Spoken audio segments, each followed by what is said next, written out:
Let me ask you something personal. When was the last time you felt genuinely well, not just fine, not just getting by, but truly energized, clear-headed, and strong? If you had to think about that for a moment, this video is for you.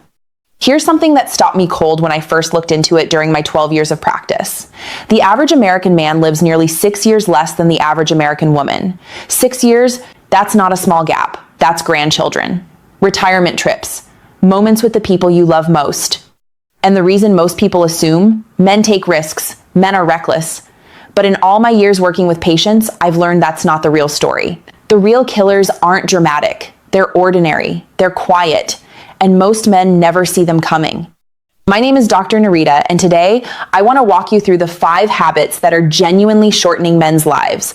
And I promise you, number 1 will surprise you. Most people assume it's alcohol, but alcohol? That's only number 5. Before we go further, if you find this helpful, please hit like, subscribe, and drop a comment below telling me where you're watching from. I love hearing from the men in this community. Now, let's get into it. Coming in at number 5, alcohol. Now, before you roll your eyes and say, I've heard this before, stay with me, because the real danger isn't what most men think. The CDC estimates alcohol takes roughly 2 to 3 years off the average man's life. That sounds almost manageable, right? But that's the average. The men who binge drink, who pour 3, 4, 5 drinks on a Friday night after a long week, can lose 10, 15, even 20 years. Here's the part most men miss. The problem isn't drinking every day. It's the way American men tend to drink. It's the weekend pattern. It's going hard after holding it together all week. And that pattern, drinking fast, drinking to feel it, is exactly what overwhelms your liver. Your liver can only process about 1 drink per hour. When you push past that, liver cells start dying faster than they can be replaced. Inflammation builds. Fat begins accumulating in tissue that was never meant to store it. And after 40, I see this in my patients constantly. The liver's ability to bounce back slows dramatically. The same amount you handled at 25 does 2 or 3 times the damage at 55. And it doesn't stop at the liver. Poor sleep, rising blood pressure, lower testosterone, higher anxiety, more inflammation throughout the body. Most men never connect these dots. They just feel off and don't know why. The fix isn't perfection, it's awareness. Give yourself a couple of alcohol-free days each week. Slow down when you do drink. Give your liver a rest the morning after a heavier night. Small shifts, real results. But remember, alcohol is only number 5. What comes next is far more dangerous. Number 4 is something that walks into my office in disguise almost every single week. Chronic stress. And it ranks above alcohol in terms of damage. That surprises almost everyone.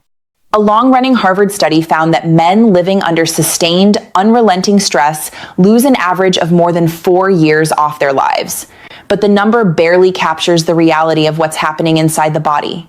When stress becomes your background noise, not a moment of pressure, but a constant hum that never switches off the hormone, cortisol floods your system. Short bursts of cortisol are protective. Long-term cortisol is corrosive. It weakens your immune system. It tightens blood vessels and strains the heart. It pushes blood sugar higher and higher.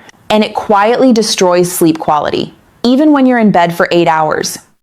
I always tell my patients to think of the body like a well-engineered machine. Chronic stress is like running that machine with no coolant. Everything still moves, but the parts are grinding down from the inside.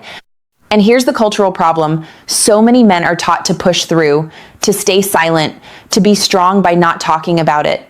So they bottle it all up, and the pressure just builds no release valve, no outlet, not an explosion, just a slow, invisible collapse. But chronic stress has a weakness. You don't have to solve everything to start healing. A genuine walk, an honest conversation with someone you trust, an hour doing something that actually brings you joy. These aren't luxuries, they're medicine. Give your nervous system permission to come down, and your body knows exactly how to respond. And remember, that's only number 4. The habits ahead are even more dangerous. Number 3 is the one that catches most men completely off guard: social isolation. And the dangerous part is how slowly it sneaks up on you. In their 20s, most men have full lives, friends, teammates, social circles. Then the 40s arrive. Work takes over. Family becomes everything, friends drift, and one day, a man in his 50s looks around and realizes his entire world has narrowed down to just a couple of relationships, sometimes just one. We are not built for that. Human beings are wired for connection, and when that connection disappears, the body reads it as a threat. A landmark analysis of over 300,000 people found that social isolation raises the risk of early death by up to 50%, a level comparable to years of heavy smoking. Unlike cigarettes or alcohol, isolation leaves no visible mark. There's no diagnosis for it. It just creates a quiet emptiness, and that emptiness triggers real, measurable, biological damage. Inflammation rises. The immune system weakens. Blood pressure becomes harder to control. Self-care quietly falls apart. Social isolation doesn't mean living alone. It means having no one to be honest with, no one who truly knows what you're carrying. The good news? The body responds to connection almost immediately. One phone call to an old friend, one coffee on a Saturday morning, one community, one group, one team to belong to. It doesn't take much, but it has to be real, because genuine connection doesn't just lift your mood. Research shows it extends your life. And remember, this is only number 3. The next 2 are even more dangerous. Number 2 is something I genuinely wish more men took seriously: not getting enough sleep. This one ranks above stress, above isolation, and most men are completely underestimating it.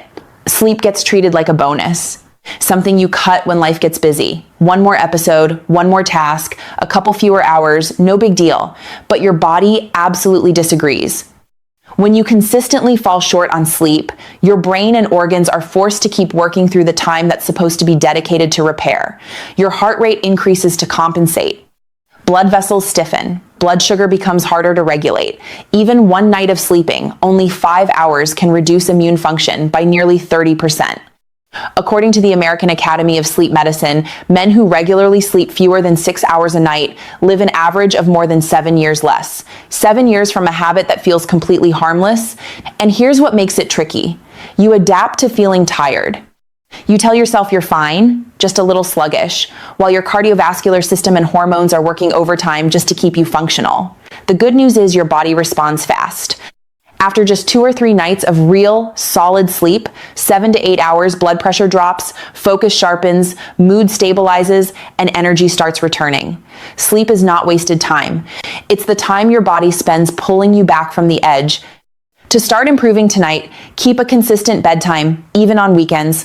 Put your phone down at least an hour before bed. Keep your room cool, dark, and quiet. Cut caffeine after early afternoon.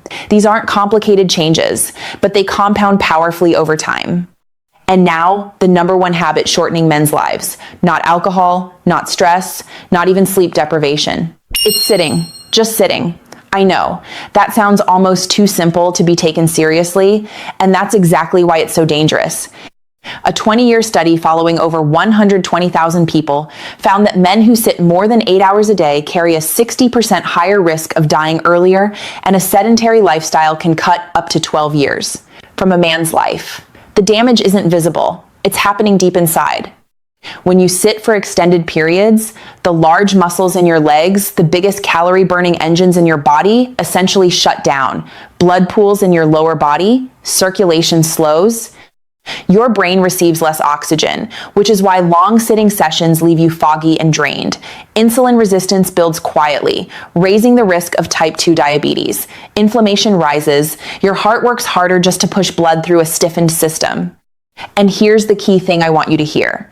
It's not the total hours of sitting that does the most damage. It's how long you sit without moving.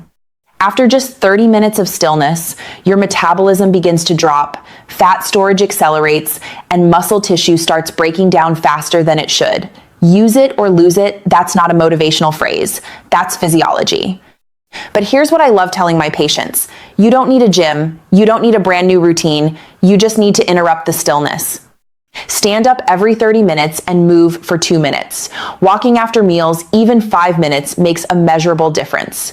Take calls standing up. Choose stairs when you can. Park further away. Let movement weave into your day rather than being something you have to schedule around. The moment you stand up, your body begins to recover. That's not encouragement, that's biology. When you step back and look at all 5, one truth becomes impossible to ignore. Men don't lose their health in a single dramatic moment. They lose it slowly, through the small choices repeated day after day, year after year. Alcohol steals 2 or 3 years. Chronic stress can take 4 or more. Social isolation, 5 or more. Sleep deprivation, over 7.